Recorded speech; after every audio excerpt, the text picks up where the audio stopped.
こんにちは。今日はね、奈良についてお話ししようと思います。奈良っていうのは僕が生まれた町、生まれた県なんですね。で、生まれて育った町で、もう15年、20年ぐらい、奈良に住んでるんですよ。もちろん、その奈良に住んでなくて、他の町とか他の国に住んでたこともあったんですけど、全部合わせると多分20年ぐらい奈良に住んでると思うので、まあいろいろ思い出があるんですよね。もちろん学生の時、まあ、今もですけど、奈良の中でいろいろ旅行したり友達と遊ぶ時も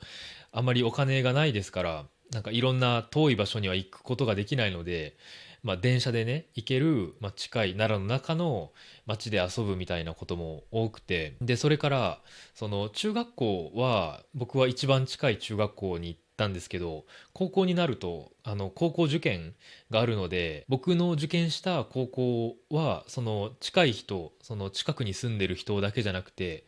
あ奈良県の中から本当にいろんな場所から来るんですよね。でそのいろんな場所から来た、学生と仲良くなったり、まあ、その人の家に行ったりね、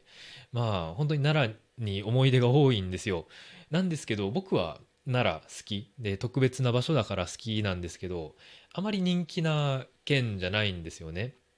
なんかまあ日本人もですけど、外国から来る人も奈良に行く時間があるなら京都に行くっていう人結構多いんですよ。なので、まあ、奈良にあんまり興味がない人多くて、もちろん奈良に興味がある人たくさんいると思いますけど、まあ、一般的にね、まあ奈良と京都ちょっと似てて、で京都の方が綺麗っていう人が多いので、まあ、今日は僕が奈良のいいところ、奈良についてご紹介させていただきたいと思います。それで今日話すポイントがまあ2つあるんですけど、歴史と食べ物についてお話ししようと思います。っていうのも、なんか日本人って結構旅行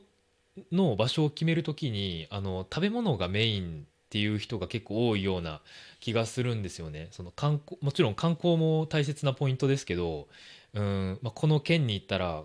これを食べたいとか、結構食べ物って旅行するとか、その国じゃない県に行くときに大切なポイントなので、まあ、食べ物と歴史について話そうと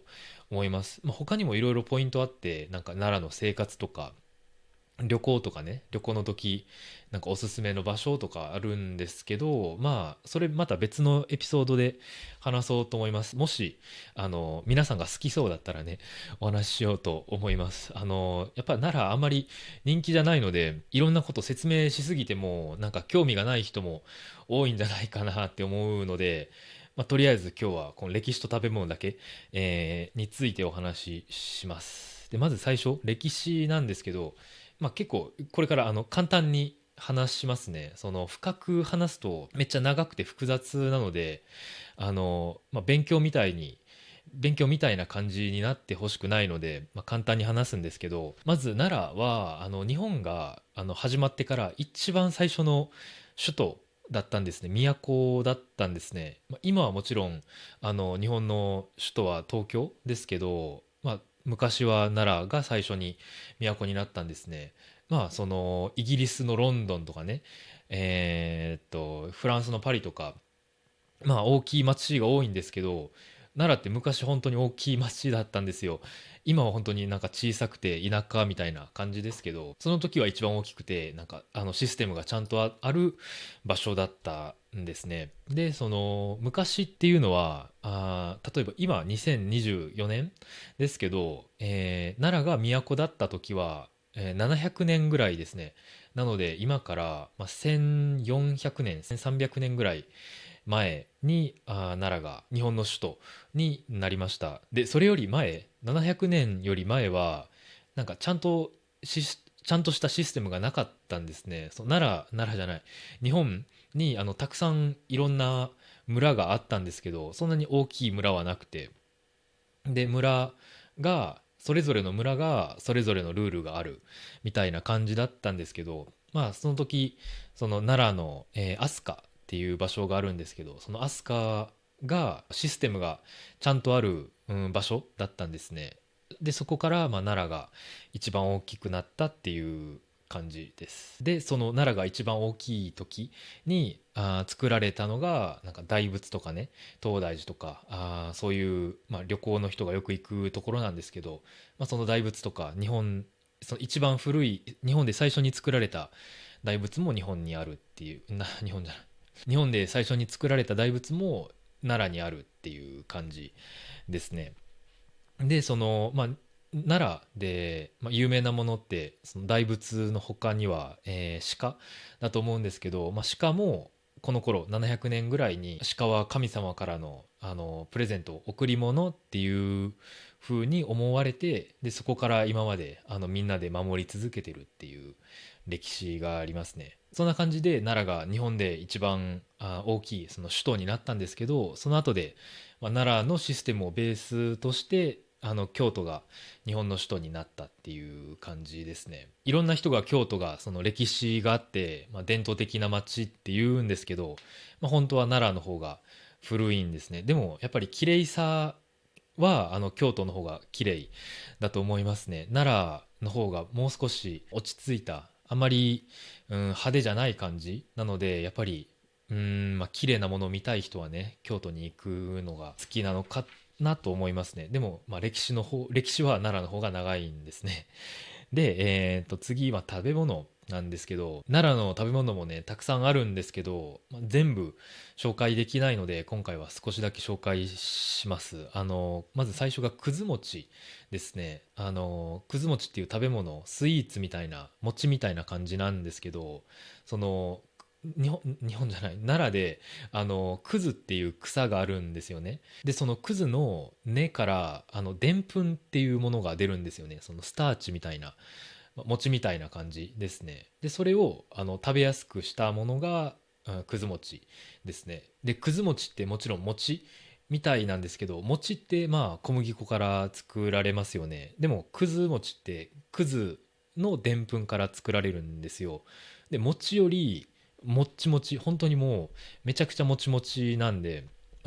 知らない人多いかもしれないんですけど、もし奈良に来たら食べてみるといいと思いますね。東京でも一応くず餅って食べられるんですけど、ちょっと作り方が違うとか、本当のくず、そのくずの根のでんぷんをあんまり使ってないとかで、ちょっと違う可能性が高いので、奈良で食べたらいいんじゃないかなと思います。で、2つ目が柿の葉寿司ですね。簡単に言えばお寿司なんですけど、いろいろ特徴があって、今東京のお寿司も、関西の寿司、大阪のお寿司も大体同じですよね。レストランで箸使って食べるみたいな感じだと思いますけど、昔、江戸時代ぐらいの時は寿司の考え方が全然違ったんですね。東京の寿司の方が多分今の寿司に近いと思うんですけど、関西の寿司はちょっと違ったんですよ。っていうのは東京で食べられていた寿司っていうのは今の寿司とちょっと似てるんですけど、普通にレストランに入ってで何か注文していくつか寿司を食べて出るっていう、昔はそのマクドナルドみたいなね、ファストフードみたいな感じだったんですけど、その時は店だけで食べるっていうのが、東京江戸のスタイルだったんですね。でもその関西で食べられてた寿司って店の寿司はあんまり人気じゃなくて、お持ち帰りが人気だったんですね。店の中であんまり食べなくて、で寿司イコール持って帰って食べるとか持ち帰りのものですね。で今は寿司をお持ち帰りするときは大抵そのプラスチックのケースをもらって、でそのプラスチックのケースに寿司を入れて持って帰るんですけど、江戸時代プラスチックとかそんなものない、江戸時代の最後の方はあったかもしれないですけど、ほとんどの時プラスチックなんてないので、他の持ち帰るためのうーん方法が必要なんですね。でその方法が、葉っぱ、柿の葉っぱ、大きい葉っぱがあるんですけど、その葉っぱに、寿司を入れて紐で結んで持って帰るっていうのが普通だったんですね。で柿の葉寿司はそれなんですよ。その一番その江戸時代のお持ち帰りの寿司のスタイルに近い寿司っていうので、その方法が奈良で人気になって今でも奈良は柿の外しで有名っていう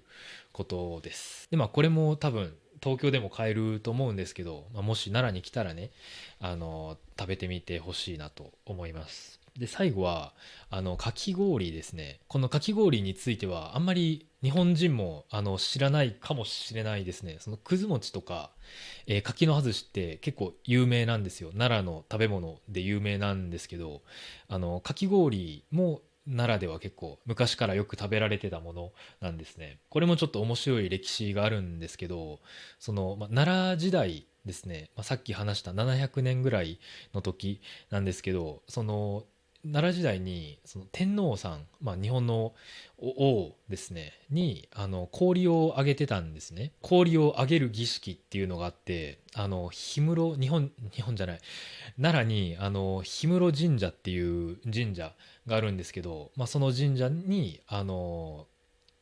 天皇さんがいる時にそこに氷を持って行って天皇に氷をあげるっていう儀式があったんですね。今でもその氷室神社に行ったらその氷をもらって、でそれを、王というか神様に、あげることができるんですね。でそういう体験があって、で結局その氷をお供えした後は自分で食べるんですけど、自分でなんかシロップとかねつけて、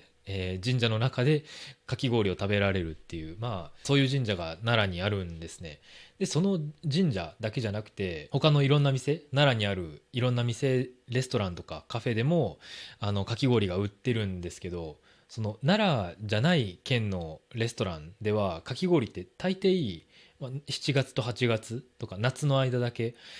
かき氷売ってるんですけど、奈良では冬もかき氷があるんですよ。でそのぐらい奈良はなんかかき氷が有名な街のイメージを作りたいのかなって思うんですけど、そのかき氷も奈良では有名っていうことですね。で、今話した、くず餅と柿の外しと、かき氷はどこで食べても美味しいと思うので、もし奈良に来るチャンスがあったらね食べてみてほしいと思います。今日は奈良の歴史と、食べ物についてだけお話ししたんですけど、もしもっと興味があったらね他の奈良のビデオも作ろうと思います。でもやっぱりね奈良に興味がない人って結構多いと思うんですよね。特に旅行する人はなんかやっぱ京都に行きたいですよね。京都の方が綺麗だしなんか有名ですしね。やっぱりインスタグラムとか SNS にアップロードするなら綺麗な写真、綺麗な街の写真とかアップロードしたいと思う人が多いと思うんですよ。なので結局京都の方が人気、そのいろんな観光客が京都に行っちゃうと思うんですけど、僕にとって奈良って特別な場所で、歴史もある街なので、もうちょっと人気になってくれたら嬉しいなと思いますね。そんな感じで今日はその僕の出身と生まれ育った町奈良についてお話しさせていただきました。それでは今日もここまで見てくれてありがとうございました。バイバイ。